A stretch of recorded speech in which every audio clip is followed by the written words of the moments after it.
नमस्कार, आप सभी का स्वागत है। मैं हूं आपके साथ शुभेंदु सिंह और 2022 के रण में सत्ता में साझेदार बनने के लिए कई छोटे छोटे दलों ने साइकिल की सवारी करना शुरू कर दिया है।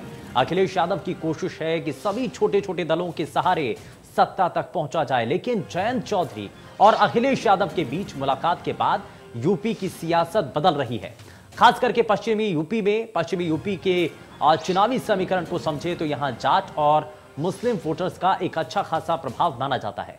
पहले मुसलमानों का वोट समाजवादी पार्टी और जाटों का वोट राष्ट्रीय लोक दल को जाता था, लेकिन मुजफ्फरनगर दंगे के बाद मुस्लिम और जाट वोटर आपस में बिखर गए, जिसका सीधा सीधा फायदा 2014 लोकसभा चुनाव और 2017 विधानसभा चुनाव में बीजेपी को मिला।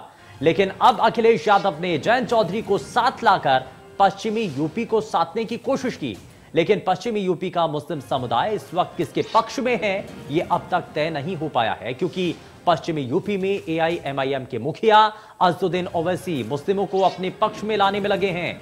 ओवैसी की कोशिश है कि मुस्लिम बैंक को एक कर सत्ता में साझेदार बने। आज बड़ी बहस में यही समझने की कोशिश करेंगे कि जब अखिलेश सभी छोटे छोटे दलों को साथ ला सकते हैं तो फिर ओवैसी से दूरी क्यों? जब अखिलेश जाट वोटर्स को साधने के लिए जयंत चौधरी के साथ चुनावी रण में उतर सकते हैं तो फिर मुस्लिम वोट बैंक के लिए ओवैसी को साथ क्यों नहीं ला सकते हैं? आखिर अखिलेश का ओवैसी से दूरी के बीच कारण क्या है, जरा वही समझेंगे।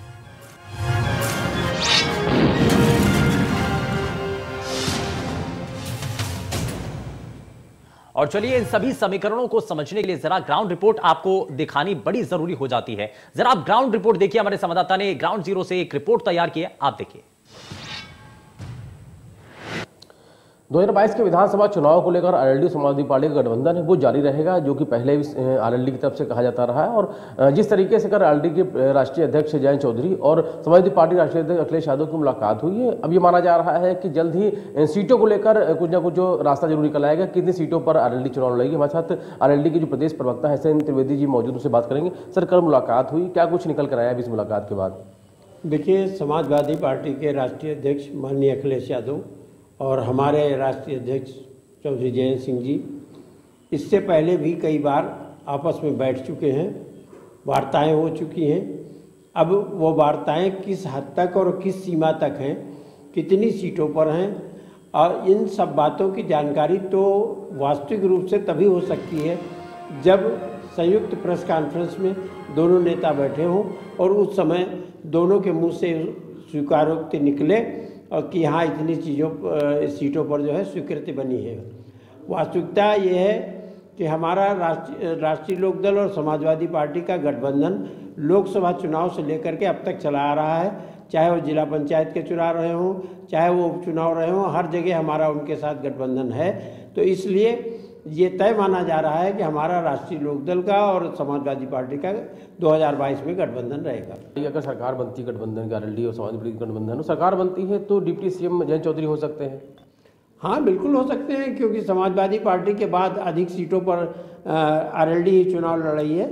बाकी तो सब अन्य छोटे दल हमारे साथ में और लगे हुए हैं। ये भी गठबंधन की मांग है कि जयंत चौधरी डिप्टी सीएम बन सकते हैं? भाई, ये हमारी सबकी इच्छा तो है ही है ये, और इस इच्छा को आदरणीय जो अखिलेश यादव हैं उसे पूरा करना चाहिए ताकि हम सबका भी हौसला बढ़ता रहे। तो जाहिर है आरएलडी और समाजवादी पार्टी के बीच गठबंधन, सीटों को लेकर थोड़ा सा पेच जरूर फंसा हुआ है, लेकिन ये माना जा रहा है कि जल्द ही जयंत चौधरी और अखिलेश यादव की मुलाकात होगी और संयुक्त प्रेस कॉन्फ्रेंस के बाद ये साफ होगा कि कितनी सीटों पर आरएलडी और समाजवादी पार्टी के साथ गठबंधन के साथ चुनाव लड़ेंगे। Ravi Kumar, India news, Lucknow.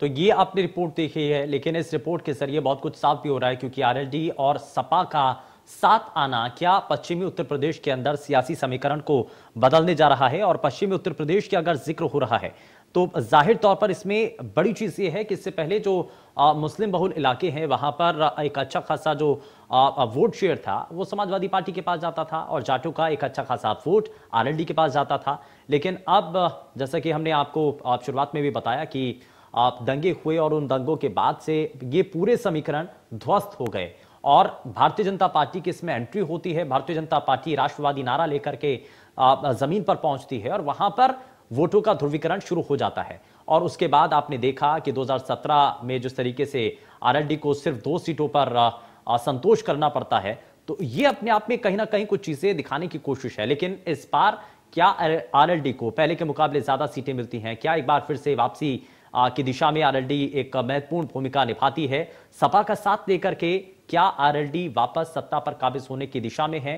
क्योंकि सहयोग इसमें समाजवादी पार्टी का भी है और सहयोगी दलों का जो एक नया गठबंधन उत्तर प्रदेश के अंदर तैयार हो रहा है, इसके मायने क्या हैं? और साथ ही आपको यह भी बताएं कि मुलायम सिंह यादव और तमाम जो उनके साथ के जो पुराने सहयोगी थे, वो पूरी तरीके से एक तैयारी कर रहे हैं कि सभी को, पुराने जितने राजनीतिक दल हैं उनको एक साथ लाया जा सके। अखिलेश यादव को इसकी अगुवाई का मौका मिला है। अखिलेश यादव अब कोशिश कर रहे हैं कि आरएलडी के जो अध्यक्ष हैं जयंत चौधरी, उनके साथ बातचीत करके सीटों पर सहमति बन पाए। और इसको लेकर के कल की तस्वीरें भी हमने आप तक पहुंचाई थी। लेकिन आज की तस्वीर यह भी है क्योंकि संजय सिंह के साथ आज अखिलेश यादव की एक मुलाकात होती है और उस मुलाकात के जरिए न सिर्फ होती है, इससे पहले भी ये मुलाकात होती है और ये माना जाता है कि उत्तर प्रदेश में आने वाले विधानसभा चुनावों में समाजवादी पार्टी मुख्य रूप से सामने आकर के बाकी सभी राजनीतिक दलों को लेकर के साथ चलने की कोशिश में है। लेकिन बड़ा सवाल यह है कि सभी छोटे दलों से साथ लेकर के आगे बढ़ना चाहती है समाजवादी पार्टी, लेकिन ओवैसी से आखिर दूरी क्यों? क्योंकि एक अच्छा खासा अगर हम देखें कि ओवैसी के पास भी पूरी नजर, क्योंकि अखिलेश यादव के ही उस कोर वोटर के ऊपर नजर है, तो क्या ऐसे में अगर ओवैसी को अपने साथ लेकर के आते हैं अखिलेश यादव, तो इससे नफा होगा या नुकसान होगा? हालांकि यह आकलन तो खुद समाजवादी पार्टी के नेताओं को भी करना है, लेकिन इसके पीछे कारण कई हो सकते हैं, जरा वो भी हम कारण समझने की कोशिश करेंगे। लेकिन अगर आम आदमी पार्टी भी समाजवादी पार्टी के साथ आकर के उत्तर प्रदेश के अंदर सियासी गणित सेट करती है, तो क्या इसका बाकी राज्यों में आम आदमी पार्टी को नुकसान नहीं होगा?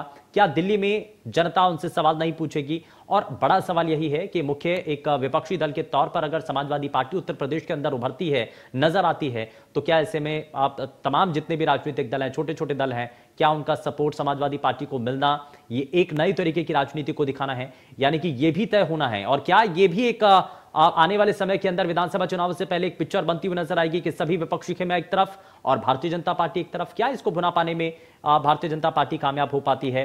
क्योंकि इससे पहले भी कुछ इसी तरीके की जो तस्वीर है वो लोकसभा के चुनावों में देखने को मिली थी और उस वक्त भी प्रधानमंत्री नरेंद्र मोदी के द्वारा इस पर इशारा करके निशाना साधा गया था कि पूरा विपक्ष एक तरफ है, सभी राजनीतिक दल एक तरफ है, लेकिन भारतीय जनता पार्टी एक तरफ है।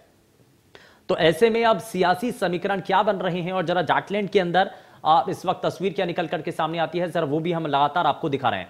जाटलैंड की अगर हिस्ट्री आप देखें तो भारतीय जनता पार्टी को 2012 में 20 सीटें और 2017 में 103 सीटें, दरअसल समाजवादी पार्टी को 12 में 58, 17 में 27 सीटें मिली थी और यहीं से पतन की शुरुआत थी। बीएसपी को 12 में 39 और 17 में 3 सीटें ही मिल पाई थी।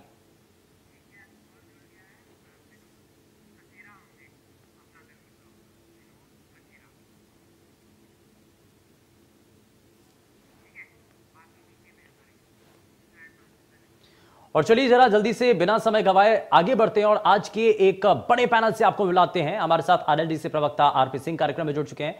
बहुत स्वागत है सर आपका। और सुबह सपा से प्रवक्ता जैनेंद्र अर्कवंशी हमारे साथ कार्यक्रम में है। कांग्रेस पार्टी से प्रवक्ता डॉक्टर कुलभूषण त्रिपाठी हमारे साथ कार्यक्रम में जुड़ चुके हैं। आम आदमी पार्टी से प्रवक्ता आकाश मिश्रा हमारे साथ हैं और समाजवादी पार्टी से नेता और पूर्व मंत्री अशोक यादव हमारे साथ कार्यक्रम में जुड़ चुके हैं। भारतीय जनता पार्टी से प्रवक्ता एसएन सिंह साहब हमारे साथ कार्यक्रम में हैं और अपना दल से हमारे साथ प्रवक्ता विनोद कसेरा जी कार्यक्रम में जुड़ चुके हैं। सभी खास मेहमानों का बहुत स्वागत है। लेकिन शुरुआत में जरा यहां पर समाजवादी पार्टी के नेता और पूर्व मंत्री अशोक यादव जी आपसे करना चाह रहा हूं, ये जो आप हाल फिलहाल के अंदर समीकरणों को साधने के लिए अखिलेश यादव लगातार अलग अलग राजनीतिक दलों के नेताओं से मुलाकात कर रहे हैं, इसमें आरएलडी प्रमुख से भी जब मुलाकात की जाती है, जयंत चौधरी से मुलाकात होती है, तो यह माना जाता है कि सीटों के जो एलोकेशन है या बंटवारे को लेकर के कुछ उसमें फिलहाल पशुपेश की स्थिति नजर आती है। तो क्या वाकई में सामंजस्य बन रहा है ये सीटों को लेकर के? अभी कुछ सामने रखने वाली तस्वीरें हैं।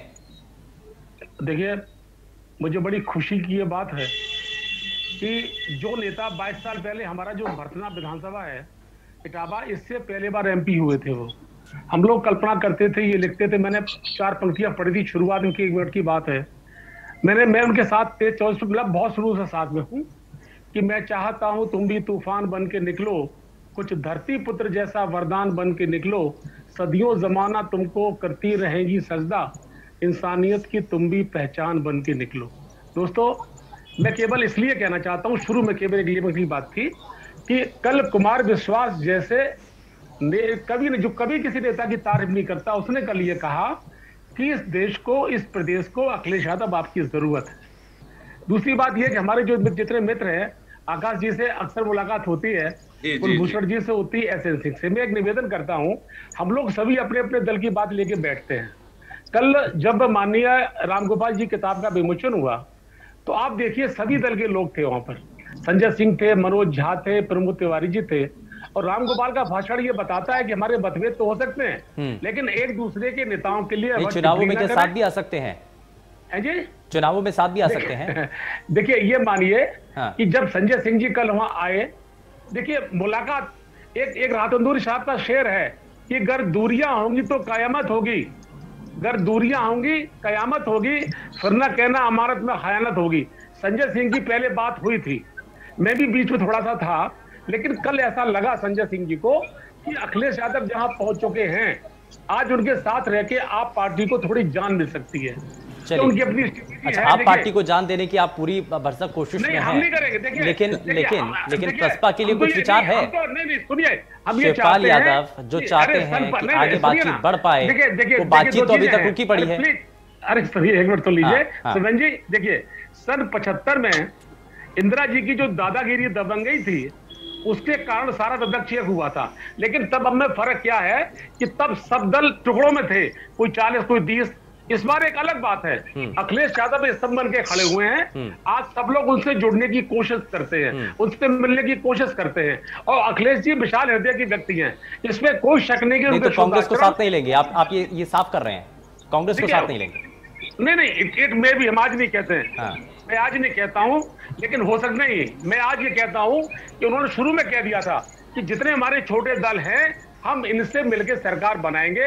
अब आप समझिए, जयंत चौधरी जैसा आदमी जिसके बाबा इस देश के प्रधानमंत्री थे, मुझे ये पता है कि उनको सब तरह के ऑफर दिए गए, क्योंकि मोदी की बाजीगरी सब जानते हैं, सब तरह के ऑफर मिले, लेकिन उनको ये मालूम था कि अगर वो भाजपा में चले जाते हैं दोस्तों, उसके बाद वहां का किसान उन्हें माफ नहीं करेगा। उन्होंने अपने बाबा को याद किया, और कल आके अखिलेश जी से उनका मिलना और ये साबित करता आने वाले दोनों की जो आहट है वो दिखाई देने लगी है। ठीक है, मैं आकाश मिश्रा को भी जरा शामिल कर लेता हूँ, मैं उसके बाद कुलभूषण त्रिपाठी जी आपके पास आता हूँ। लेकिन आकाश मिश्रा, ये जो मुलाकातों का सिलसिला शुरू हुआ है कहाँ तक पहुंचा है? अशोक यादव जी तो अभी कुछ ज्यादा कुछ नहीं कह रहे हैं, शेरो शायरी के आज मूड में ज्यादा नजर आते हैं, केवल एक शेर पढ़ के अपनी बात मौका देंगे। लेकिन मैं आपसे पूछना चाह रहा हूँ कि बातचीत का जो सिलसिला है कहाँ तक पहुंचा है? नहीं, मुझसे पूछ रहे हैं आप? नहीं, आकाश जी से सवाल। अच्छा ठीक, आकाश जी बताइए। आकाश जी, हाँ देखिए, माननीय सांसद संजय जी की और माननीय अखिलेश जी की मुलाकात हुई, जिसमें राजनीतिक और सामाजिक चर्चा हुई, और जो आज उत्तर प्रदेश का माहौल बना हुआ है, आप चाहे कोई भी चीज उठा लीजिए, आप अगर भ्रष्टाचार की बात करेंगे तो आप देखिए, सीएजी ने कहा कुंभ मेले में घोटाला हुआ, उसकी कोई चर्चा नहीं हुई। कोरोना काल में इतने घोटाले हुए, उसकी कोई चर्चा नहीं हुई। अगर आप गुंडा राज की बात करेंगे तो जो योगी जी कहते हैं कि गुंडे सारे उत्तर प्रदेश छोड़कर भाग गए हैं, उनकी जगह शायद पुलिस वाले ने ले ली है। आप विवेक तिवारी का कांड देख लीजिए, आप मनीष गुप्ता का कांड देख लीजिए, जो नशे में धुते पुलिस वाले ने पीट कर उसकी जान ले ली। आप देख लीजिए, किसानों की बात कर लीजिए, तो अभी आपको याद होगा किसानों के ऊपर किस तरीके से गाड़ी चढ़ा दी गई, किसान को उसका मूल्य नहीं मिल रहा है। इसके बावजूद अमित शाह जी आते हैं और कहते हैं मैं दूरबीन लगाकर देखता हूं कि मुझे उत्तर प्रदेश में गुंडे नहीं नजर आते। और गुंडे जो उत्तर प्रदेश के सबसे बड़े गुंडे हैं, केंद्रीय गृह राज्य मंत्री अजय मिश्रा टेनी जी, जो आरोपित के पिताजी हैं, वो बगल में ही खड़े रहते हैं। इससे ज्यादा हास्यास्पद क्या हो सकता है? आप महिलाओं के प्रति अपराध को देख लीजिए, आप हाथरस से शुरू करिए, जहां बच्ची को रात में 2 बजे जला दिया जाता है, जहां उसके परिवार वाले कहते हैं इसकी शादी नहीं हुई, मुझे हल्दी तो लगा लेने दीजिए। आप देखिए किस तरीके का माहौल है। तो इस तरीके के माहौल पर यह चर्चा हुई, यही तो मैं पूछना चाह रहा हूँ ना, यही तो मैं कहना चाह रहा हूँ। ठीक है, मैं उत्तर प्रदेश को भारतीय जनता पार्टी मुक्त किया जाए, क्या कार्यक्रम बनना चाहिए, ठीक है, इस विषय पर मूलतः चर्चा हुई कि अब उत्तर प्रदेश की जनता त्राहिमाम कर रही है और भारतीय जनता पार्टी मुक्त उत्तर प्रदेश। ठीक है, अगर जनता त्राहिमाम कर रही है और इसमें सभी जो जितने भी विपक्षी दल हैं अगर लामबंद हैं, तो उसमें कुलभूषण त्रिपाठी जी, कांग्रेस पार्टी अपने आप को अलग कैसे मान रही है?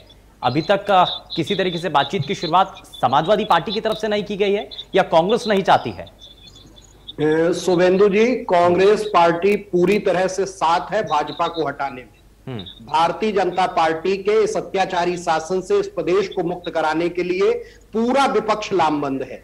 इसकी अलग अलग राजनीतिक भूमिकाएं होती हैं और राजनीतिक तरीके होते हैं। उसमें हम लोगों का उद्देश्य ये है कि ये ऑफिशियल स्टेटमेंट माने मुद्दे मिले।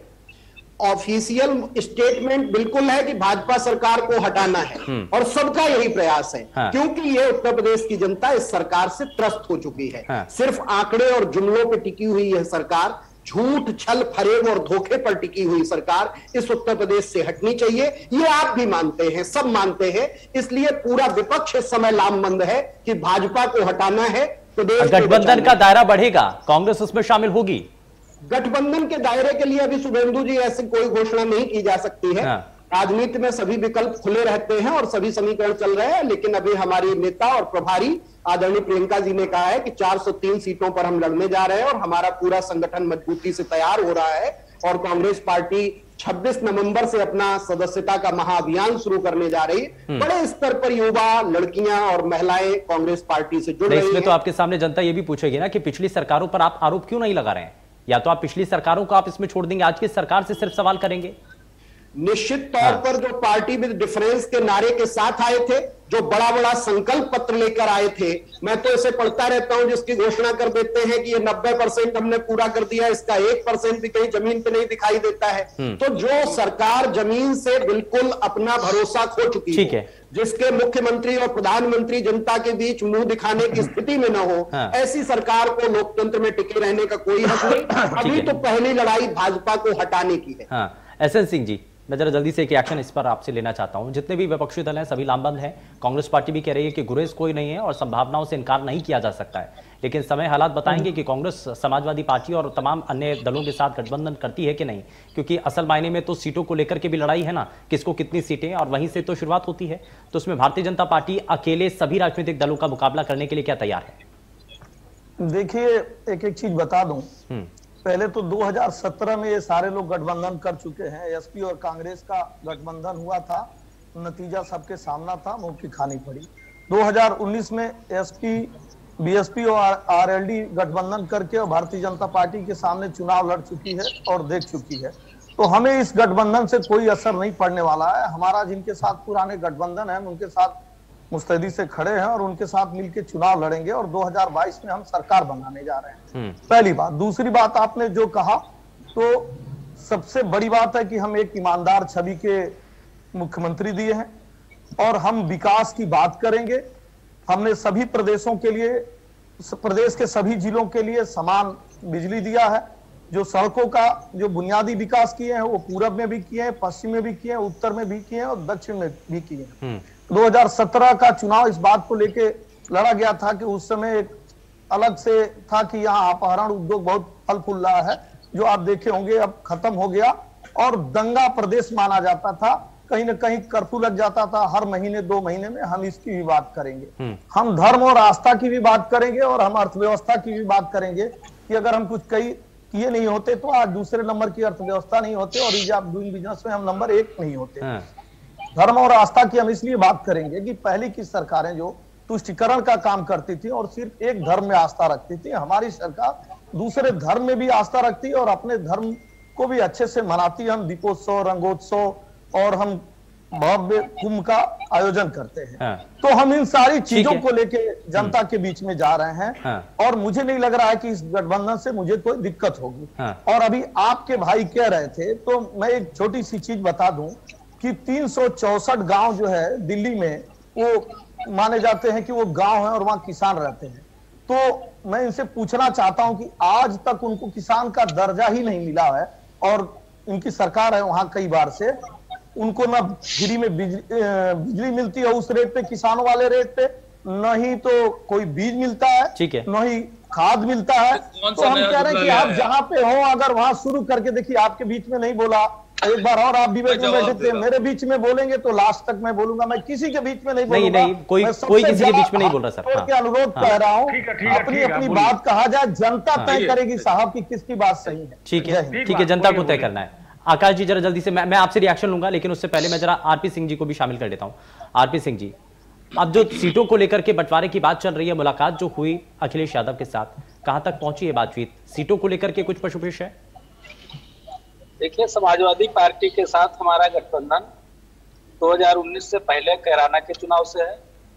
और रही बात सीटों के बंटवारे की, तो एक गठबंधन का ऐलान हो गया, सीटों का बंटवारा भी जल्दी ही हो जाएगा, और जो बंटवारा होगा सीटों का तो भी आपके साथ शेयर करेंगे।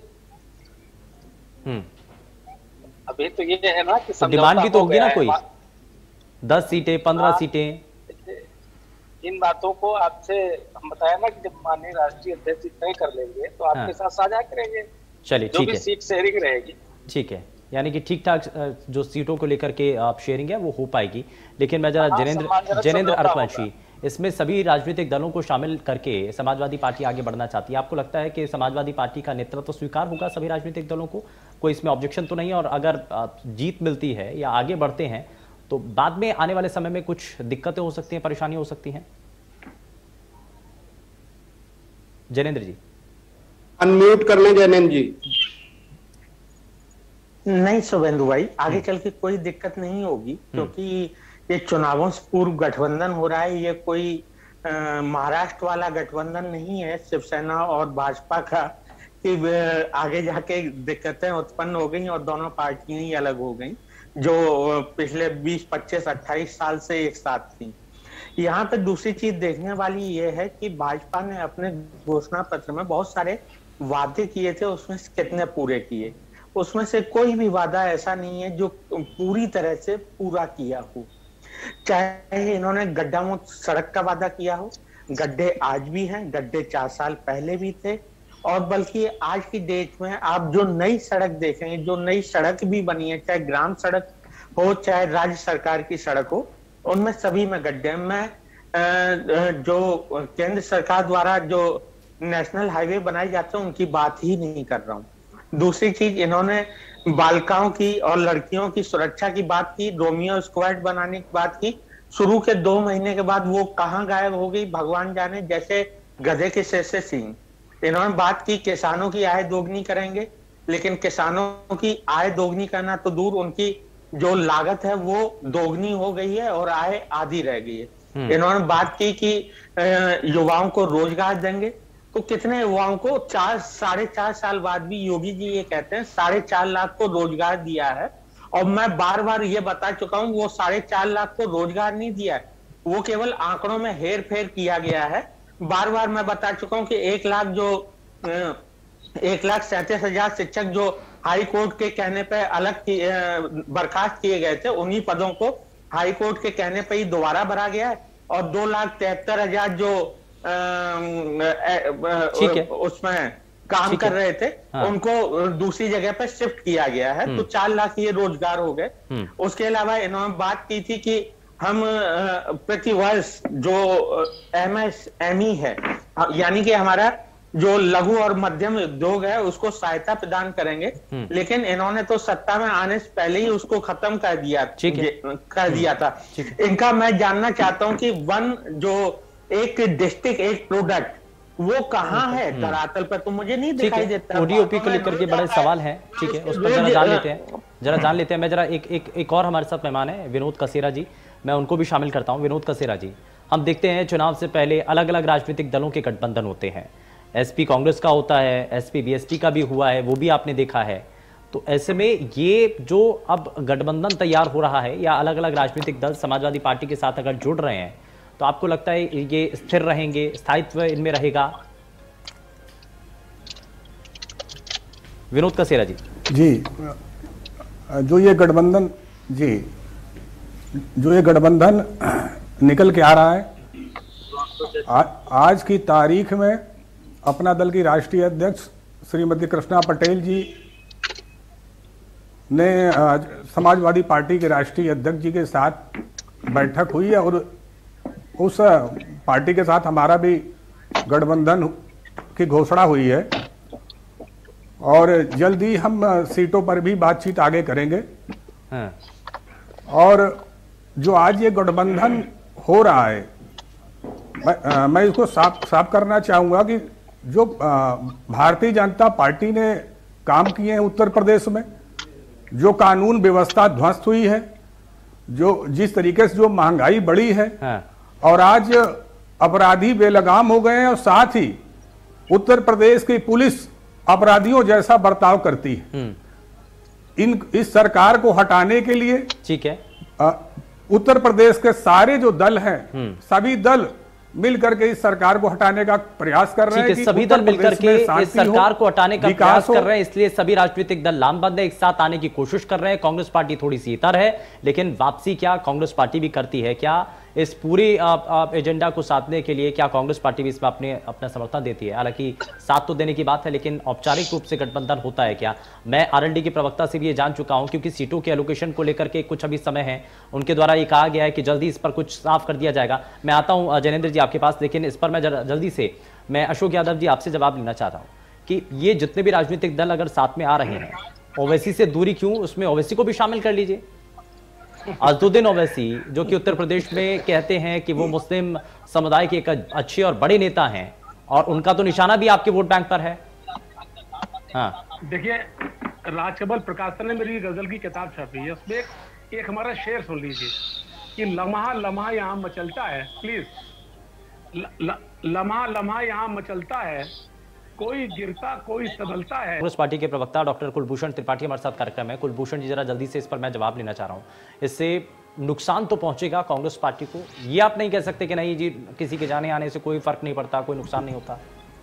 शुभेंदु जी, आपकी राय हो सकती है, लेकिन दरअसल काफी लंबे समय से कांग्रेस पार्टी संक्रमण के दौर से गुजर रही है, और जिसमें हमारे नेता राहुल जी ने कहा था कि जो छोड़ के जाना चाहते हैं वो जा सकते हैं। हम रीस्ट्रक्चर कर रहे हैं पार्टी के संगठन को। ऐसे समय में अगर जो लोग जाते हैं तो नए लोग उससे ज्यादा संख्या में जुड़ रहे हैं कांग्रेस के साथ, और ये अवसरवादी लोग जो इधर से उधर होते रहते हैं, इनसे बहुत ज्यादा पार्टियों पे फर्क नहीं पड़ता। आज ये उधर जा रहे हैं, कल इधर आएंगे। अगर जो देखा जाए तो कहीं ना कहीं ये लोग सिर्फ चुनाव को, अपने पद को, इनकी न तो कोई नीति है न कोई नियति है। मैं तो ये सोचता हूं कि भारतीय जनता पार्टी अपनी कौन सी नीति पर चल रही है, जहां आज भारतीय जनता पार्टी का काडर सिर्फ दरी चादर बिछाने के लिए बचा है, बाकी सारे लोग आते रहेंगे। अभी 4 एमएलसी भी इनके यहाँ ज्वाइन कर रहे हैं समाजवादी पार्टी छोड़ के, रविशंकर पप्पू जी, सीपी चंद जी, नरेंद्र भाटी जी, रमा निरंजन जी, वंदना सिंह जी, अदिति सिंह जी। अगर जो इन्हीं सबको ये लोग टिकट दे देंगे तो भारतीय जनता पार्टी में जो मेहनत की सिंह साहब ने, उसका क्या होगा? दरअसल ये पार्टी पूरी तरह से आज अवसरवाद की नीति पर आ गई है। लेकिन कांग्रेस पार्टी छोड़ करके या दूसरे राजनीतिक दलों को छोड़ करके नेता अगर जाएंगे तो वो राजनीतिक दलों के सामने भी तो संकट होगा कि टिकट किसको दें। नहीं, निश्चित तौर पर नए लोग जुड़ रहे हैं, ऐसा नहीं है शुभेंदु जी। लगातार संगठन बढ़ रहा है, संगठन मजबूत हो रहा है, और उसमें लोग तैयार हो रहे हैं। कभी भी जब ऐसा दौर बीतता है किसी भी पार्टी के साथ, वहां से उसकी नई शुरुआत होती है। कांग्रेस पार्टी अपने संगठन को नए सिरे से खड़ा कर रही है, और चुनाव में बड़ी ताकत के साथ हम जनता के बीच जा रहे हैं, और जनता हमारे नए संगठन को पसंद कर रही है। ठीक है, एसएन सिंह जी, मैं जरा जल्दी से एक जवाब आपसे लेना चाह रहा हूं। जो राजनीतिक दल छोड़ करके सवाल इनसे पूछा कि अदिति सिंह आई तो क्या हुआ, इन्होंने कहा कि खुद ही कहा कि कांग्रेस बड़े संक्रमण के दौर से गुजर रही है। जवाब आप इनसे पूछे और ये बीजेपी पे आ गए, तो जवाब भी इन्होंने ही दे दिया कि कांग्रेस बड़े संक्रमण के दौर से गुजर रही है, कांग्रेस के पास कुछ है नहीं, कोई जनाधार नहीं बचा है, और आगे चल के लग रहा है कि कांग्रेस मुक्त भारत हो ही जाएगा। तो ये देखें कि ये क्यों हुआ। कपिल सिब्बल साहब कहते हैं कि हमारे यहाँ नीति कोई स्पष्ट नहीं है, कौन कांग्रेस चला रहा है। तो जो ये कह रहे हैं वो यही नहीं कह रहे हैं, इनके यहाँ तो ऐसे ऐसे बयानवीर हैं जो आलू से सोना पैदा कर देते हैं। पूछा जाता है इनके बारे में और भारतीय जनता पार्टी पे चले जाते हैं, अरे आपका कोई जनाधार उत्तर प्रदेश में है नहीं, तो आप बड़े छोटे की लड़ाई लड़िए कि आप 3rd पे जाएंगे, 4th पे जाएंगे कि जाएंगे ही नहीं, कि एक भी सीट नहीं बचेगी। आप भारतीय जनता पार्टी से किस बात की तुलना कर रहे हैं? आप तो कई बार भारतीय जनता पार्टी से चुनाव लड़के देख चुके हैं और आगे भी देखते रहेंगे। तो आप अपनी बात करिए और हमारे विकास के कार्यों की सराहना करिए, हम जो अच्छे कार्य किए हैं उसकी भी सराहना करिए। हम देश को बांटने का कार्य नहीं करते हैं और देश में 2 विधान लेके नहीं चलते हैं, जो आपके समय में हमेशा से 2, और नहीं हम मुस्लिम तुष्टीकरण और किसी तरह तुष्टीकरण की बात करते हैं। हमारा देश एक है, हम राष्ट्रीय पार्टी हैं और हम सबके विकास की बात करते हैं। आज देखे होंगे उत्तर प्रदेश इस समय 42 ऐसी योजनाएं हैं देश की जिसमें नंबर 1 पर है, और इन लोगों की पार्टी की जब सरकार होती थी, नीति आयोग कई बार कहता था कि भाई उत्तर प्रदेश में तो हमने इतना चीज भेजा था और वो लौट के आ गया, काम ही नहीं हुआ। तो चर्चा इस बात की होनी चाहिए चर्चा इस बात की होनी चाहिए कि कानून का राज है कि नहीं। छिटपुट घटनाओं को छोड़ के आप देख लीजिए सर, अगर तो योजनाएं आ रही हैं, योजनाएं आ रही हैं तो उनका कितने लोगों को लाभ मिल रहा है? आप कह रहे हैं नौकरियां दी जा रही हैं, तो कितने लोगों को नौकरियां मिली हैं? घटना होती है इनके लिए, हाथरस की घटना, छुटपुट घटना होती है आपके लिए, समय नंबर 1 पर है। छुटपुट घटनाएं कहेंगे आप एसएसपी साहब, तो जवान काफी आपकी इतना बड़ा झूठ बोलते हुए। देख लीजिए तो केवल भारत का आप सिर्फ कमीज, हमारी कमीज और हमारी कमीज करते रहिए, लेकिन आप ये बताइए कि ये छुटपुट घटनाएं हैं। लखीमपुर की घटना छुटपुट घटना है, आप बता रहे हैं। हाथरस की घटना छुटपुट घटना है, रात के 2 बजे आप जला देते हैं उस लड़की को मिट्टी का तेल डाल के। आप गोरखपुर की घटना छुटपुट घटना है, आपके शासनकाल में कानपुर की घटना छुटपुट घटना है, जो आप उन्नाव में आपके कुलदीप सेंगर करते हुए छुटपुट घटना है। कुलदीप सिंह सेंगर की घटना इनके लिए छुटपुट घटना है। सिंह साहब, आप नैतिकता का थोड़ा लिहाज करें तो अच्छा भी लगेगा। आप बोल रहे हैं ना कि हम राष्ट्रीय पार्टी है। आप सुनिए, नेशनल हेराल्ड केस किसके ऊपर है आप बताइए। हमने तो माफी मांग ली। बंगारू लक्ष्मण किसकी पार्टी के अध्यक्ष थे? राष्ट्रीय अध्यक्ष पर भ्रष्टाचार का आरोप लगता है। वाली पार्टी की आपको चलिए ठीक है, हम उस पर नहीं जाना चाह रहे, मैं उस पर नहीं जाना चाह रहा। ठीक है त्रिपाठी जी जो एसएन सिंह जी, ठीक है इतिहास का ठीक से अध्ययन करिए सर। एक मिनट, ठीक है ठीक है, मैं थोड़ा सा आगे बढ़ रहा हूँ। आरपी सिंह को मैं जरा शामिल कर रहा हूँ, एक मिनट जरा। ठीक है त्रिपाठी जी ठीक है, एसएन सिंह जी ठीक है सर, ठीक है मैं जरा, ठीक है आरपी सिंह जी। बड़ा सवाल ये है कि अगर आप जाटलैंड के अंदर, ठीक है, अगर गठबंधन होकर के आगे बढ़ता है, सीटों को लेकर के बंटवारे की बात चल रही है, लेकिन सर बड़ा सवाल तो यह है कि 2017 में जो परफॉर्मेंस थी, क्या आपको लगता है जो आपका जो कोर वोटर था, क्या वो आपके साथ जुड़ा है, आज भी जुड़ा है, जिसके दम पर आप कहते हैं कि हमें इतनी सीटें चाहिए? आरपी सिंह जी, सवाल दोहराइए। मेरा सवाल यह है कि 2017 में क्या स्थिति हुई थी आरएलडी की? 2017 में क्या स्थिति हुई थी, उससे पहले क्या स्थिति थी? देखिए, राजनीतिक दलों में उतार चढ़ाव आता है। हाँ। और हम जनता के मुद्दों के साथ जनता के बीच हैं। अब जनता जो है परिणाम देगी, लेकिन अभी जो भाजपा के बता रहे थे ये छुटपुट घटनाएं हैं, तो उत्तर प्रदेश के चुनाव में एक बड़ी घटना होगी कि भारतीय जनता पार्टी उत्तर प्रदेश की सत्ता से बाहर होगी और उसके बाद दिल्ली की सत्ता से बाहर होगी। हाँ। रही बात, अभी इसके पहले ये कह रहे थे कि हम अपने धर्म का भी सम्मान करते हैं और दूसरे के धर्म का भी सम्मान करते हैं। ये धर्म के बड़े ज्ञाता हैं, लेकिन ये राष्ट्र धर्म का सम्मान नहीं करते हैं। हमारा जो संवैधानिक सिस्टम है, जो संविधान की भावना है, उस भावना के विपरीत काम करती है भारतीय जनता पार्टी। भारतीय जनता पार्टी ने संवैधानिक संस्थाओं को कमजोर करने। ठीक है, मैं आकाश मिश्रा एसएन सिंह जी मैं जवाब लूंगा आपसे, लेकिन आकाश मिश्रा, मेरा सवाल ये कि अगर असदुद्दीन ओवैसी भी इस जो गठबंधन आप तैयार करना चाह रहे हैं, उस गठबंधन के अंदर अगर असदुद्दीन ओवैसी शामिल होते हैं, आम आदमी पार्टी उसमें रहेगी? देखिए, ये जो है पूरी तरह से मामला समाजवादी पार्टी का और उनके अध्यक्ष का है, उनको निर्णय लेना है। ये आम आदमी पार्टी का निर्णय नहीं है। मैं पहली बात तो ये कहना चाहूंगा। दूसरी बात मैं ये कहना चाहूंगा, अभी हमारे भारतीय जनता पार्टी के मित्र ने बड़ी आम आदमी पार्टी समाजवादी पार्टी के साथ नहीं जा रही है। आप मेरी बात जो मुलाकातें हो रही हैं उसके पीछे सच्चाई क्या है? आप सुन लीजिए, आप अपने सुन लीजिए, मत डालिए शुभेंदु जी, आप मेरी बात मुझे रखने दीजिए, मैं चुप रहा हूँ। हाँ। देखिए, ऐसा होता है कि जब ये निर्णय हो जाएगा तो बता दिया जाएगा। मैंने आज आपको बताया कि सामाजिक और राजनीतिक डिस्कशन हुआ माननीय अखिलेश जी से। और दूसरी बात यह है कि अभी ये जो भारतीय जनता पार्टी के प्रवक्ता नैतिकता की बात कर रहे थे और कह रहे थे हम सारे धर्मों की इज्जत करते हैं, तो सबने देखा किस तरीके से लिंचिंग को बढ़ावा मिला, एक धर्म के खिलाफ इन लोगों ने किस तरीके का जहर उगला, गोली मारो सालों को। और उसके बाद अभी अल्ताफ जो एक नया युवक जो 5.5 फुट का था, उसको 2 इंच की जो है टोटी से कहा कि फांसी लगा के मर गया है। तो ये धर्म का कितना सम्मान करते हैं, नैतिकता कितनी है। भ्रष्टाचार, इन्होंने राम मंदिर के नाम पर चंदा दूसरा है, बैठे अध्यक्ष जो चंपत राय थे उनको हटाया गया इसी चक्कर में, शांति। इन्होंने जल जीवन मिशन में घोटाला कर लिया। ये वो लोग हैं जो धर्म के नाम पर धंधा करते हैं। कुंभ मेले में इन्होंने घोटाला कर लिया और विश्व हिंदू परिषद पहले भी 1200 करोड़ रुपए खा चुका है, उसका भी कोई हिसाब नहीं दिया है। आकाश मिश्रा जी, उत्तर प्रदेश के अंदर सियासत ना वापस से शाहीन बाग पर आकर के टिक रही है। शाहीन बाग पर आकर के टिक रही है, जो दिल्ली के अंदर हुआ। असदुद्दीन ओवैसी वापस कहते हैं कि उत्तर प्रदेश को भी दिल्ली जैसा शाहीन बाग बनाएंगे। ये सरकार महंगाई देख लीजिए, शायद आजादी के बाद इससे ज्यादा महंगाई कभी नहीं बढ़ी। गुंडा राज देख लीजिए, एनसीआरबी का डेटा कहता है कि उत्तर प्रदेश में अपहरण की पूरी इंडस्ट्री चल रही है। इस तरीके से महिलाओं के प्रति अपराध बढ़ गया है और भ्रष्टाचार सबको पता है कि क्या हो रहा है उत्तर प्रदेश में। ठीक है, एक-एक करके रिएक्शन। अशोक यादव जी कुछ कहना चाह रहे हैं, जरा जल्दी से जवाब। जनता का उसके बाद में जयेंद्र जी आपके पास आता है। गंगा में देखिए सुनिए, दीवारें उठवा दी थी, ऐसे तो बहुत से किस्से कहानियां कह सकते हैं हम लोग, 2-4 घंटे बोल सकते हैं। आकाश जी एक मिनट। देखिए आज का अशोक जी जवाब। आज का विषय है गठबंधन। मैंने आपसे पहले शेर पढ़ रहा था कि लम्हा लम्हा यहाँ मचलता है, कोई गिरता कोई संभलता है, होश उड़ जाते हैं जमाने के, वक्त जब करवटें बदलता है। तो सुमन जी, ये वक्त करवट बदल रहा है। और जहां गठबंधन का सवाल है, देखिए हमेशा गठबंधन कैसे होता है, मैंने आपसे कहा था गठबंधन कभी होता है 20-25-25-25। इस बार अलग बात है। इस बार अखिलेश जी जहां खड़े हुए हैं, लोग आके उनसे जुड़ रहे हैं, मिल रहे हैं। आपने तमाम सवाल तभी किए थे, आखिर कोई बात तो ऐसी होगी। अभी कांग्रेस की बात आई थी, देखिए बात नेतृत्व क्षमता की होती है। पिछले 5 साल में नेतृत्व क्षमता निकल कर किसकी आनी थी? देखिए जयंत सिंह भी है, प्रियंका गांधी, अखिलेश भी थे। लेकिन 5 साल में पूरे देश ने देखा कि अखिलेश जी जिस तरह से आगे निकले, पूरे 5 साल किया। समाजवादी पार्टी आप सवाल उठा रहे हैं प्रियंका गांधी के ऊपर, राहुल गांधी के ऊपर, आप कह रहे हैं कि नेतृत्व वो नहीं कर पा रहे हैं। अगर नेतृत्व बढ़िया हो, शानदार होता तो ये सब जाके जुड़ते।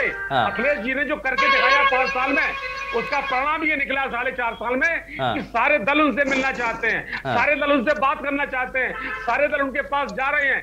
देखिए नहीं तो कांग्रेस पार्टी इसलिए शामिल नहीं हो रही। नहीं, हो सकता है कल हो जाए, हो सकता है, मैं चाहूंगा वो भी हो जाए। मैं चाहता हूँ मैं 75 की तरफ सब इकट्ठे हो जाए एक बार। इस भाजपा को हराने के लिए, क्योंकि सब उनके खिलाफ है। तो चलिए भाजपा को तो हराना है, लेकिन अखिलेश यादव का नेतृत्व अब पसंद किसको आएगा ना, ये बड़ा सवाल तो ये है। कुलभूषण जी से जरा मैं जल्दी से जवाब लेता हूँ, जयेंद्र जी उसके बाद में आता हूँ। ठीक है, कुलभूषण त्रिपाठी जी, यही बड़ा सवाल है क्या अखिलेश यादव का नेतृत्व है?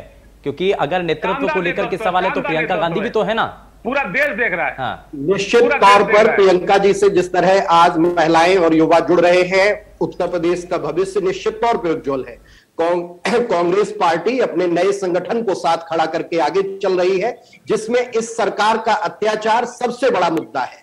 जहां इन्होंने विकास को एकदम पीछे छोड़ दिया, सिर्फ इनकी तुष्टीकरण की राजनीति है, विभाजन की राजनीति है, नफरत की राजनीति है, आंकड़ों की राजनीति है, और एक तरीके से जादूगरी और बाजीगरी है कि जो भी ये चाहेंगे वैसा जनता के सामने रख देंगे।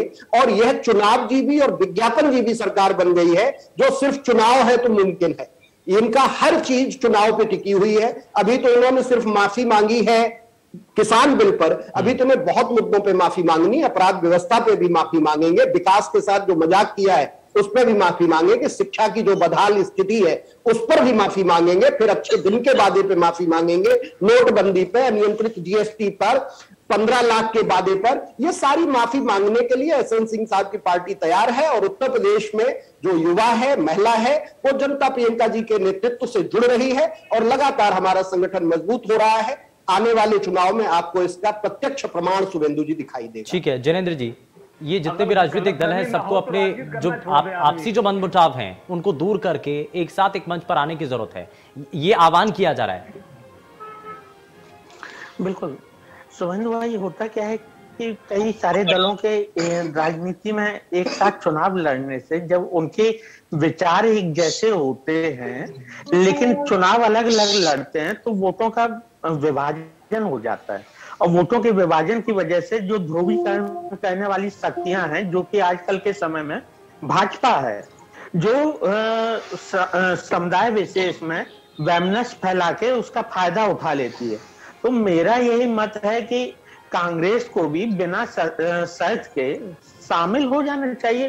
भाई सपा है, सुभाषपा रालोद गठबंधन बन चुका है, वो चुने कि उसे भाजपा गठबंधन के खिलाफ अगर लड़ना है तो उसकी स्थिति पिछले 30 साल में इतनी मजबूत नहीं हो पाई। उसको सोचना चाहिए कि 30 साल में इतनी मजबूत नहीं हो पाई, दिन प्रतिदिन प्रति चुनाव में उसकी स्थिति गिरती ही जा रही है।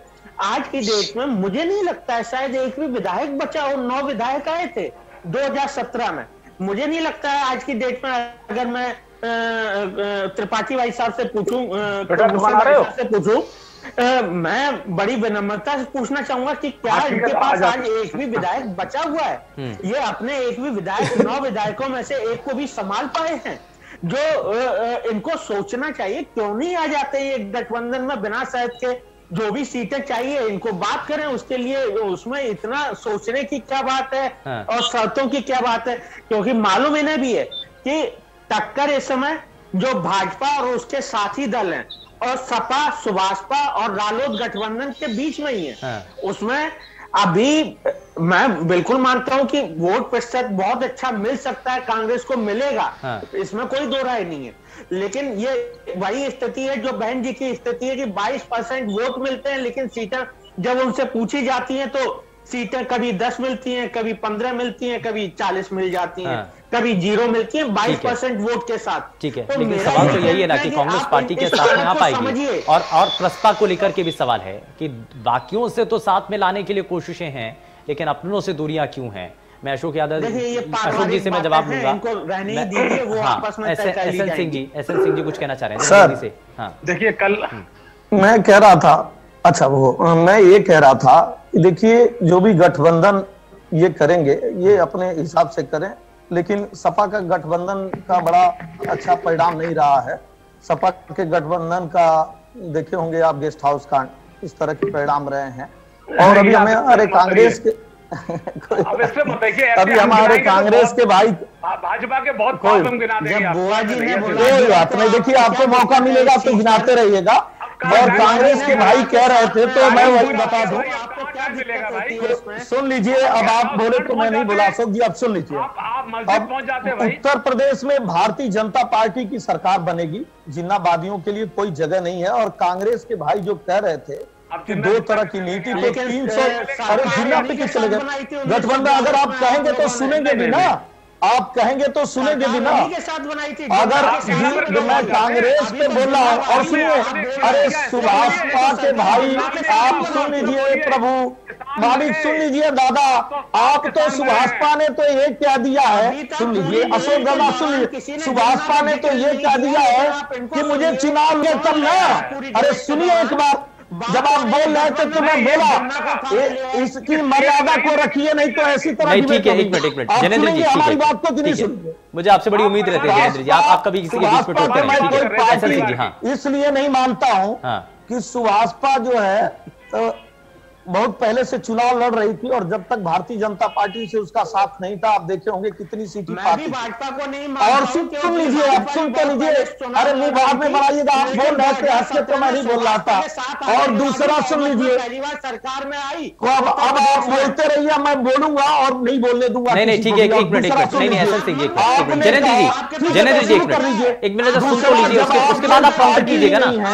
जो इतना जनेंद्र हरवंशी, जिसका कोई वजूद ही नहीं है, जिसका कोई औचित्य ही नहीं है, जिसको कोई पूछ ही नहीं रहा है, जिसने ये कहा कि मैं तो अखिलेश की शरणों में गिरा हूं, उनकी चरणों में गिरा हूं, मुझे कोई सीट ही नहीं चाहिए।